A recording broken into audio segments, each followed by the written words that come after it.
গেল বছর আমাদের আমি যেটা ছিলাম সেটা আমাদের সে না বাচ্চার মতন পালা ছিল, আমাদের বডিতে জল উঠে গেছিল 10 মাস সাগরে। আর এই যে এই সবুজগুলো আপনারা কতদিন থাকেন যে সমুদ্রে? ওটা কোনো ঠিক নেই, 4 দিন থাকতে পারি, 5 দিন থাকতে পারি, 10 দিনও থাকতে পারি। আমাদের ওয়ালিশ থাকে না, ওয়ালিশ এসে খবর হয়ে যায়। প্রায় 3-4 দিন ভেসেছিলাম, বন্যা পড়েছিলাম, তাই এতদিন হতো না, চাল চাবি খেতাম। কাকু এক একটা ট্রলারে আপনারা কতজন করে যান মানুষ? 18 জন 19 জন কত ট্রলার ঢুকে গত বছর তো ঢুকছে। বর্ষাকালে ইলিশ মাছ হয় আর কি। আমাদের এইভাবে জীবন চলে যাচ্ছে। আমাদের পরিশ্রম হিসেবে আমরা সেরকম কিছু পাই না। ট্রলারের দাম কেমন দাদা এক একটা, এই যে এত বড় বড় ট্রলার? এখন একটা বডি তৈরি করতে মিনিমাম 1 কোটি টাকা খরচা। এটি হলো নামখানা জেটি ঘাট। এখান থেকে সুন্দরবনের যে সাগর দ্বীপের গঙ্গাসাগর বা অন্যান্য দিকে ফেরি সার্ভিস চলাচল করে। আর এই সে ব্রিজ হচ্ছে হাতানিয়া দোয়ানিয়া নদী, আর তার উপরে এই যে ব্রিজ, এই ব্রিজটা খুবই সাম্প্রতিক, মানে কয়েক বছর আগে হয়েছে মাত্র। আগে এই ব্রিজ এখান থেকে ছিল না, তখন মানুষ এখান থেকে এইভাবে নদী পারাপার হয়ে যাতায়াত করতেন। তো এখন এই ব্রিজের উপর দিয়ে যারা বকখালি যান কলকাতা থেকে, তাদের এই ব্রিজের উপর দিয়ে যেতে হয়। এখান থেকে সোজা এদিকে দক্ষিণ দিকে গেলে এখান থেকে অলমোস্ট ওই 20-22 কিলোমিটার, আর গেলেই হচ্ছে বকখালি সমুদ্র সৈকত। তো এই নদীটির নাম হচ্ছে হাতানিয়া দোয়ানিয়া নদী, আর এই নদীর উপরে একটা সুন্দর ব্রিজ করা আছে। দেখুন এই যে এই ব্রিজটা সাম্প্রতিক, মানে কয়েক বছর আগে তৈরি হয়েছে। যারা বকখালিতে যান তাদের এই ব্রিজের উপর দিয়েই যেতে হয়। এইদিকে দক্ষিণ দিকে আর কিছুটা গেলেই হচ্ছে বকখালি। তো আজকে এই যে এখানে এসেছি আমি নামখানাতে, এখানে এদিকে আছে নামখানা মৎস্য বন্দর। আজকের এই ভিডিওতে এই মৎস্য বন্দরটি আমি আপনাদের ঘুরে দেখাবো। এর পাশাপাশি এই যে হাতানিয়া দোয়ানিয়া নদীর সাইডে এখানে মানুষরাও বসবাস করেন কিভাবে, আর স্পেশালি যে মৎস্যজীবী যারা আছেন তাদের জনজীবন কেমন হয়, তারা সমুদ্রে কিভাবে যান, কতদিন সমুদ্রে থাকে, এবং ঝড় বৃষ্টি বন্যার মাঝে প্রকৃতির সাথে কিভাবে লড়াই করে তারা সমুদ্রে জীবনের রিস্ক নিয়ে সমুদ্রে মাছ ধরতে যান। তো সবটাই এই ভিডিওতে আপনাদের সামনে তুলে ধরবো। সো আপনারা ভিডিওটি স্কিপ না করে সকলে শেষ পর্যন্ত দেখতে থাকুন, আশা করি ভালো লাগবে। তো এটা হচ্ছে নদীর যে জেটি, এই জেটি ঘাট একেবারে এতটাই বড় জেটি ঘাট করা, দেখছি নদীর অর্ধেক তো জেটি ঘাট দেখছি। আর ওইদিকে বড় বড় জাহাজগুলো দাঁড়িয়ে আছে, ওইগুলোতে কি যায় দাদা পণ্য? ও সব অনেক রকমের মাল, ভুট্টা, চাল। আর আপনারা কি এই সমস্ত ছোট নৌকাগুলোতে মাছ ধরেন না কি করেন এগুলো? মাছ ধরা, ব্যবসা বাণিজ্য সব। ও এইগুলো পারাপারও হয় এখান থেকে, তাই তো? এগুলো পারা হয়। এই যে এই সমস্ত ব্যাগ ট্যাগ তুলেছে দেখছি। ও আচ্ছা আচ্ছা, ওই যে দূরে আছে মৎস্য বন্দর। এই যে বড় বড় লাল কালারের যে ট্রলারগুলো দেখা যাচ্ছে, ওইটা হচ্ছে মৎস্য বন্দর। তো ওখানে আমি যাব, ওখানে যেয়ে জেলেদের সাথে কথা বলবো। তো আপনারা দেখতে থাকুন, আর অবশ্যই ভালো লাগলে ভিডিওটি লাইক করবেন এবং শেয়ার করবেন, আর আমাকে একটু সাপোর্ট করবেন। হচ্ছে নামখানা ফিশিং হারবার যে পোর্ট আছে সেই পোর্ট, আর এখানে এই মুহূর্তে সারিবদ্ধভাবে বহু ট্রলারগুলো রাখা হয়েছে। এই যে এই ট্রলারগুলো মাছ ধরার কাজে বেরিয়ে পড়বেন কয়েকদিনের মধ্যে। আর এই যে বর্ষার সিজন, তো এই মুহূর্তে সুন্দরবনে তো ওয়েদার একটু নিম্নচাপ বলছিল, তবে এখানে এসে দেখছি তো নিম্নচাপের তেমন কোনো নেই। বৃষ্টি হয়েছে কি আজকে এদিকে আপনাদের দিকে? হালকা হয়েছিল, হালকা। এইসব হচ্ছে জেলে যারা আছেন তাদের মাছ ধরার সরঞ্জাম সব কিছু রেডি করছেন এই মুহূর্তে, এনারা বেরিয়ে পড়বেন। আচ্ছা আপনারা কতদিন থাকেন যে সমুদ্রে? ওটা কোনো ঠিক নেই, 4 দিন থাকতে পারি, 5 দিন থাকতে পারি, 10 দিনও থাকতে পারি। মানে ওয়েদারের উপরেও একটা নির্ভর করবে আপনাদের? ওয়েদারে যেরকম থাকবে সেরকম আমরা থাকবো, ওয়েদার খারাপ হলে তো থাকা যাবে না। আচ্ছা ওয়েদারের যে সতর্কবার্তা আপনাদের যখন আমরা খবরে দেখি অনেক সময় যে মৎস্যজীবীদের ফিরে আসতে বলা হয়েছে, এটা আপনারা কিভাবে জানতে পারেন? আমাদের ওয়ালিশ থাকে না, ওয়ালিশ এসে খবর হয়ে যায়, রেডিও আছে। হ্যাঁ হ্যাঁ, খবর হয়ে যায়, ওইটাতে আপনাদের খবর হয়ে যায়। এইভাবে আপনাদের সিস্টেম, মানে আপনাদের নিয়মকানুন সব মেনে চলতে হয়। বেশ, সেই মতো চলবেন, সবাই সাবধানে থাকবেন যখন সমুদ্রে যাবেন, কারণ এইবার তো বর্ষা একটু অগ্রিম চলে এসছে দেখছি, আর নিম্নচাপের একটা প্রভাব আছে। নিম্নচাপটা হয়ে গেছে আর কি। হ্যাঁ হ্যাঁ, বর্ষাকাল না, এটা বর্ষা। এটা অগ্রিম, মানে এবছরে বর্ষা একটু অগ্রিম এসেছে। অ্যাকচুয়ালি জুন মাসে বৃষ্টিটা শুরু হয়, সেটা এবছর মে মাসের লাস্টে শুরু হয়ে গিয়েছে। এইগুলো কি জাল বলে দাদা, এই জালগুলো? আর এই যে এই সবুজগুলো? এগুলো মনা ইলিশ মাছ ধরা, সব ইলিশ। এটা এটা এই জালটা বড়। তার মানে আপনারা যে মাছ ধরে আনবেন সব ইলিশ, অন্য মাছ পাবেন না? সব রকম মাছ, ভোলা মাছ, ইলিশ মাছ, সব রকম, ট্যাংরা, বিভিন্ন রকমের মাছ। শুধু ইলিশ মাছ না, নদীতে সব রকম মাছ। তার মানে আর কিছুদিন পরে আসলে তাহলে তো আপনাদের এখানে ইলিশ দেখতে পাবো। আষাঢ় মাসের 5-6 তারিখে আসলে দেখতে পাবো। আচ্ছা বেশ, দেখি তাহলে সেই সময়। তো এখানে বন্ধুরা এই যে নামখানা যে মৎস্য বন্দর, এখানে এই যে ট্রলারগুলো যায়, এই ট্রলারে এনারা মাছ ধরে আসেন, বিভিন্ন রকম মাছ পাওয়া যায়। তবে তার মধ্যে এনারা যেটা বলছেন যে ইলিশ মাছ পাওয়া যায় অনেক বেশি। আপনারা এখানে আসতে পারেন, দেখতে পাবেন। এখান থেকে আপনারা বাজারজাত করেন কোথায় ইলিশ মাছগুলো নিয়ে? ডায়মন্ড যায়, এখানে সামনে আড়ত আছে, বড় আড়ত। আপনাদের নামখানা যে মৎস্য আড়ত, তাই তো? এখানেও ওগুলো চলে যাবে। কাকু, এক একটা ট্রলারে আপনারা কতজন করে যান মানুষ? 18 জন 19 জন এরকম, তাই তো? 18-19ই থাকে বেশি। তো অনেকগুলো ট্রলার এই মুহূর্তে এখানে, কতগুলো প্রচুর ট্রলার তো দেখছি এইভাবে সারিবদ্ধভাবে। সব তো একই রকম, একই সাইজ একেবারে মনে হচ্ছে। মালিকের ট্রলার না, সব একই মালিকের এতগুলো? তো এখানে এই যে এতগুলো ট্রলার দেখতে পাচ্ছেন সবই একই মালিকের বলছেন। এইগুলো কি হয় কাকু? এই যে এগুলো বলের সঙ্গে দেওয়া হয়, ভাষা বল। মানে জালটা ভাসিয়ে রাখার জন্য? হ্যাঁ হ্যাঁ। তার মানে আপনারা সমুদ্রে যখন মাছ ধরেন সেইগুলো সবই ভাসা জাল, টানা জাল টাইপের, তাই তো? এগুলো ডুবো, মানে বিভিন্ন রকম মাছ ধরার যে পদ্ধতি, সব সিস্টেম আছে আপনাদের। তো এখানে এই মুহূর্তে মানুষজন অনেক কর্মব্যস্ততায়। কবে বেরিয়ে যাবেন আপনারা মাছ ধরতে?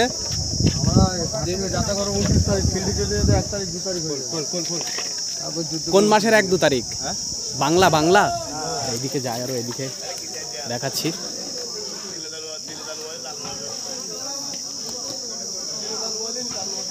জালের উপর দিয়ে চলে আসলাম বলো কাকু, অসুবিধা নেই তো? জালের উপর দিয়ে হেঁটে হেঁটে চলে এসেছি।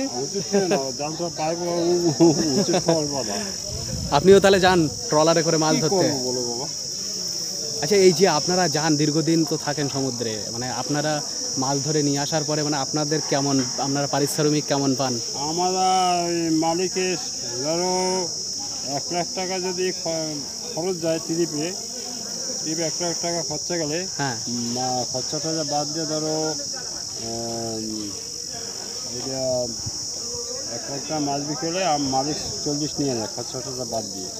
1 লাখ টাকা মোট স্থায়ী জমেছে, ওইটা মালিক 60 নেবে, আমাদের 40 দেবে। আচ্ছা, 1 লাখ টাকা যদি হয় তাহলে 60,000 মালিক নেবে, 40,000 আপনাদের দেবে, তাই তো? আর আপনারা ট্রলারে কতজন যান সর্বোচ্চ? তাহলে ট্রলারে যায় 18 জন, 18 জন। 18 জন যাবেন, 40,000 মানে তো আপনাদের তাহলে তো ওই 2,000 টাকা 2,500 টাকা পান, সামান্য তো তাহলে একদম। সামান্য, আমাদের কোনো প্রফিট থাকে না। এই তো গেল বছর তো আমাদের ব্যবসা হয়নি, একদম খালি মানুষ খাওয়া দাওয়া, যা ট্রিপে 1,500 করে দিত বর্ষায়, আর দুর্গা পূজার পরে 2,000 করে দিত, ওই খাওয়াই অবধি শেষ। আর অ্যাডভান্স 60,000 টাকা, ওটা কি অ্যাডভান্স দেয়। হ্যাঁ, দেওয়ার পরে আচ্ছা আচ্ছা, ওই এরকম আর কি খরচা করছে। তাহলে তো আপনাদের তো আমাদের কোনো কষ্টের পরিশ্রম ভালো পাওয়া যায় না। না না না, পরিশ্রম পাওয়া যায় না। এইভাবেই জীবন চলে যায়। আমাদের এইভাবেই আর কি জীবন চলে যাচ্ছে। এই যে এই জালটা, এই জালগুলো মানে এগুলোকে ভেসে থাকে, এই জালগুলো না ডুবে যাবে? ডুবে রাখা হয়, ভাসায় রাখা হয়। ডুবে রাখতে গেলে, ভাসিয়ে রাখতে গেলে ওই বল মতোগুলো ব্যবহার হবে নাকি? সোলা ডুবে চাকি ওয়েট আছে 1 কেজি 200 গ্রাম আছে, আর ভাসাতে 1 কেজি, এক করজালি যে চাকিরা 1 কেজি এরকম ওই চাকি, বা ওই করজালটা ভাসাবো বাবা।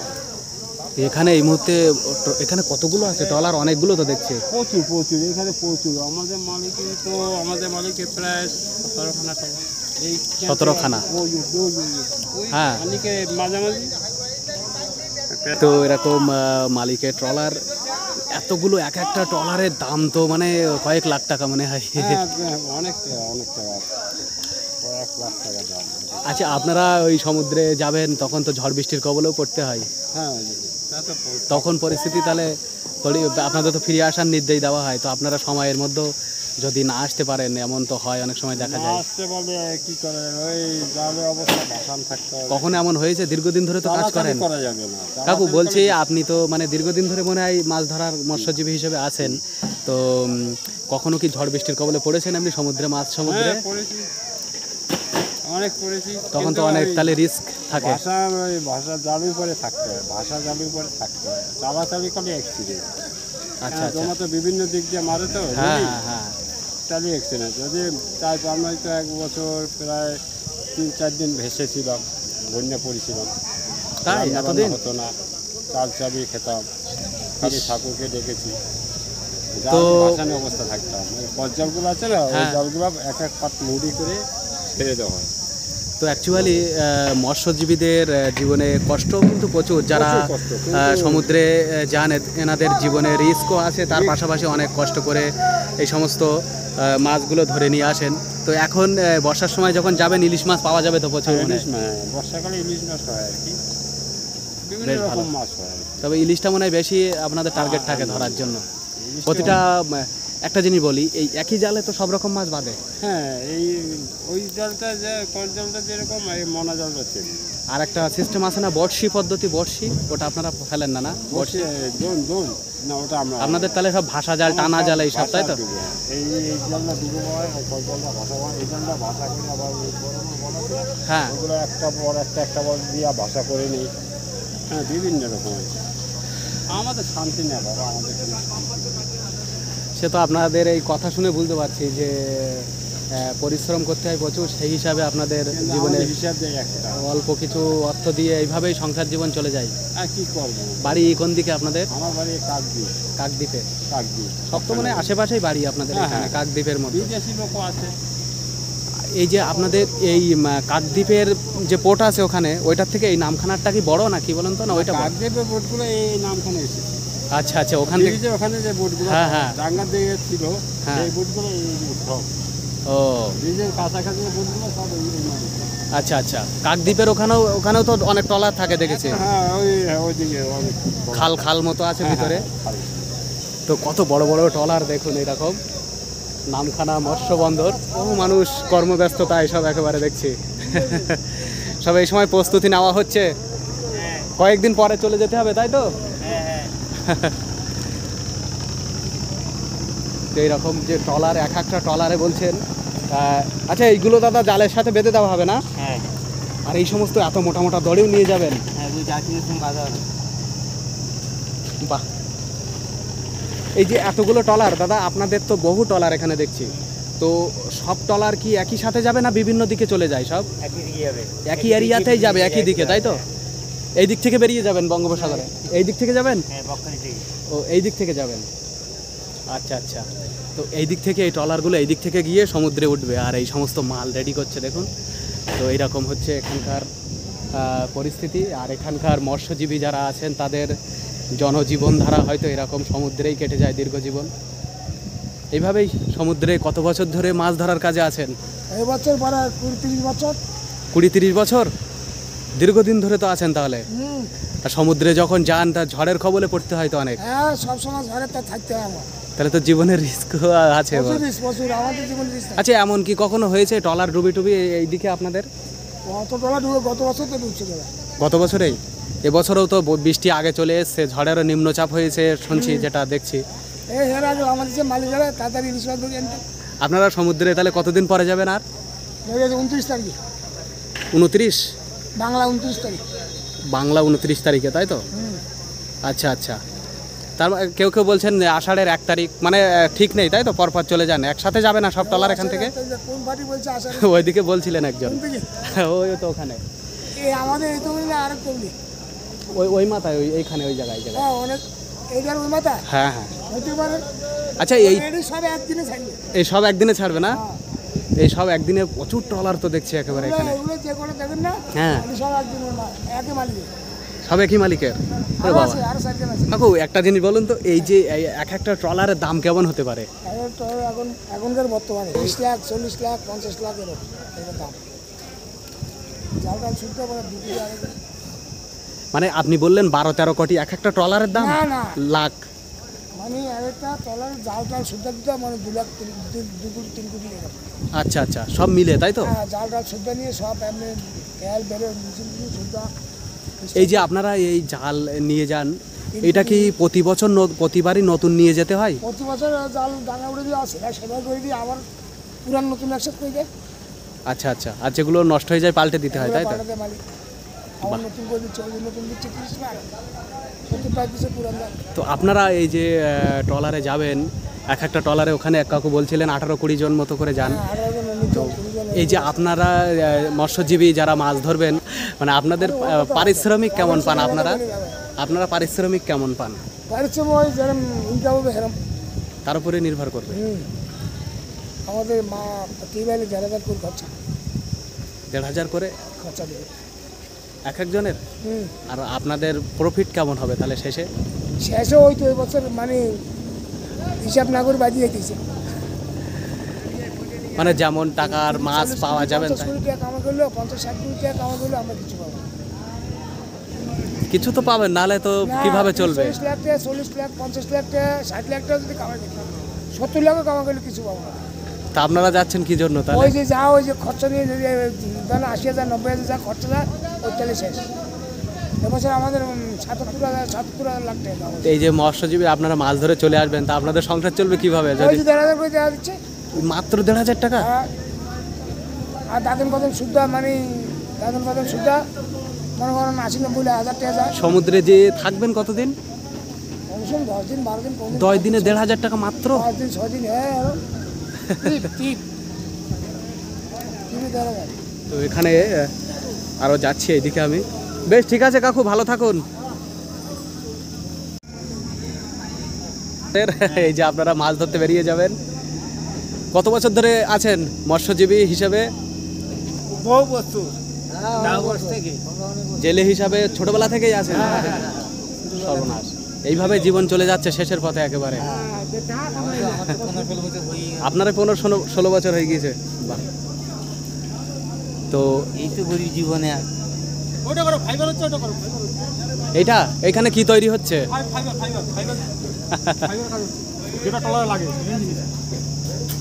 এইগুলো তাই তো এগুলো জাল ডোবানোর জন্য ব্যবহার করা হয়। তো এটা তাহলে কি কাজে ব্যবহার হয় এইটা? আচ্ছা আচ্ছা, কোল্ড স্টোর করার জন্য তাই তো? এর মধ্যে বরফ দেওয়া হবে তাহলে? বুঝতে পেরেছি। বাহ, মানে তাহলে মাছ ধরতে ট্রলারে করে যা সরঞ্জাম লাগে সবকিছু আপনাদেরই রেডি করতে হয়, নিজেদেরই?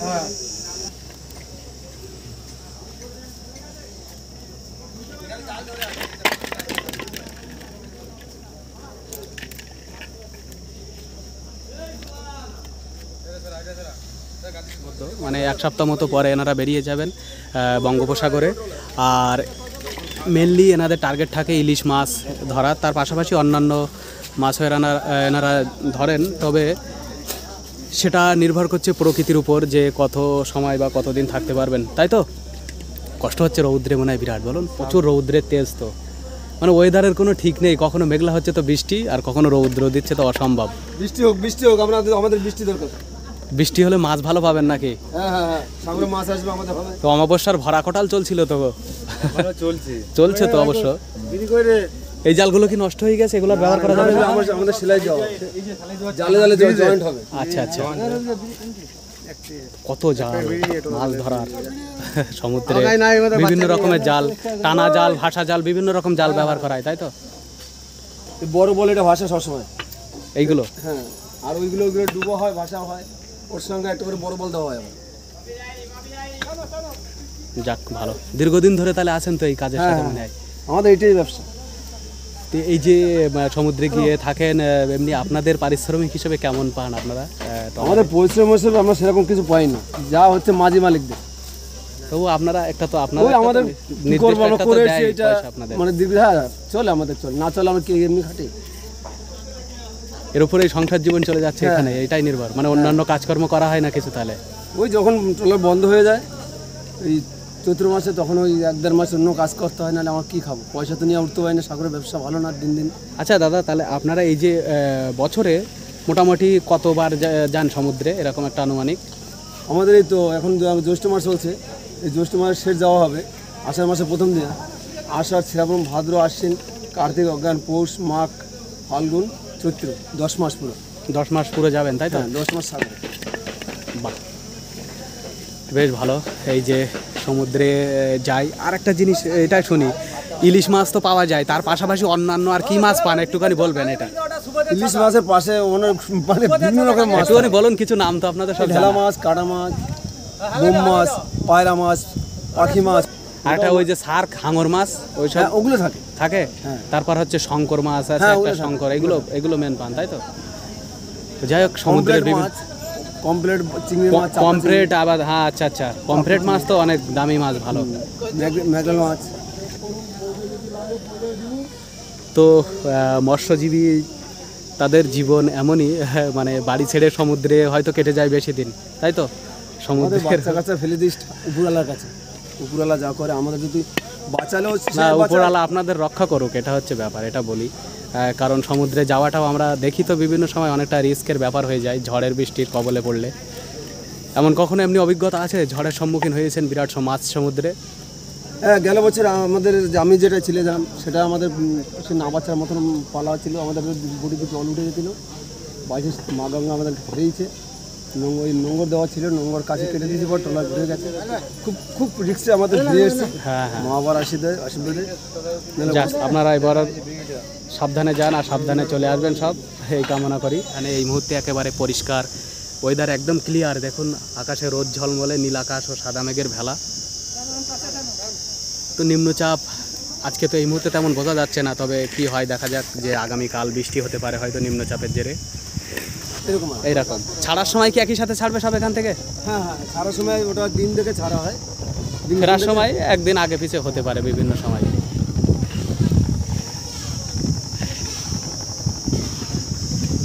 তো এই নামখানা যে ফিশিং পোর্ট, এটি সুন্দরবনের একটি উল্লেখযোগ্য এবং অনেক বড় মৎস্য বন্দর। প্রচুর ট্রলার এখানে আছে, আর এখান থেকে কাকদ্বীপের থেকেও অনেক ট্রলার যায় না? কাকদ্বীপ, এগুলো সব কাজ করে চলে, কাকদ্বীপেরই মালিক কাজ দিবে, তোলা কাজ দিবে, সবই কাজ দিবে। মালিক। তো ট্রলারের দাম কেমন দাদা, এক একটা এই যে এত বড় বড় ট্রলার? এই এখন একটা বডি তৈরি করতে মিনিমাম 1 কোটি টাকা খরচা আছে, 1 কোটি। আর এই সরঞ্জামও তো প্রচুর। প্রচুর প্রচুর।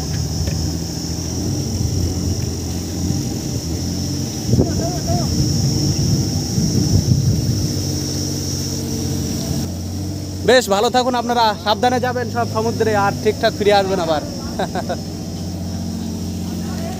তো বন্ধুরা, আমি যাচ্ছি এইদিকে, এই সাইডে যে ব্রিজ আছে এই নদীর উপর দিয়ে, ওখান থেকে সমুদ্রের দিকে যে নদীর মোহনা বা এখান থেকে সমুদ্রে চলে যাওয়া যায়।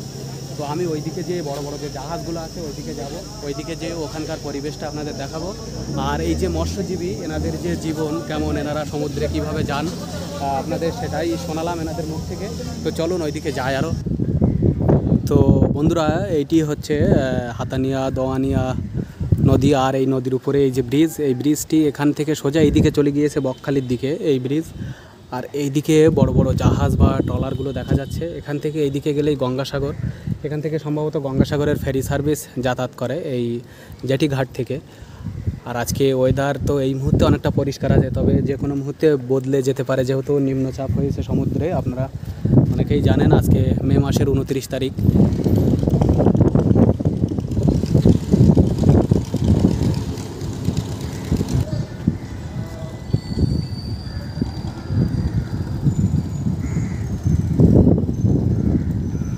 এই জাহাজটা কত বড় দেখুন, এই জাহাজ পণ্যবাহী জাহাজ, এতে বিভিন্ন পণ্য বহনের জন্য নিয়ে যায় বিভিন্ন দিকে। তো বন্ধুরা, সুন্দরবনের এই যে নামখানা মৎস্য বন্দর এবং নামখানা এই যে হাতানিয়া দোয়ানিয়া নদী, তো এই জায়গাটা আজকে আপনাদের দেখালাম। আর এখানকার যে পরিবেশ, এখানকার যে মৎস্যজীবী আছে তাদের জীবনধারা কেমন। তো আজকের ভিডিও এখানেই শেষ করছি, দেখা হবে আবারও কোনো নতুন ব্লগ ভিডিওতে। ততক্ষণে সকলে ভালো থাকুন, সুস্থ থাকুন, হাসি খুশিতে থাকুন। আর ভিডিওটি যারা শেষ পর্যন্ত দেখেছেন অবশ্যই কমেন্টস করে জানাবেন কেমন লাগলো। আর নতুনদের বলবো আমার চ্যানেলটি সাবস্ক্রাইব করে সাথেই থাকবেন, লাইক শেয়ার করবেন। তো আজকে এখানেই শেষ করলাম।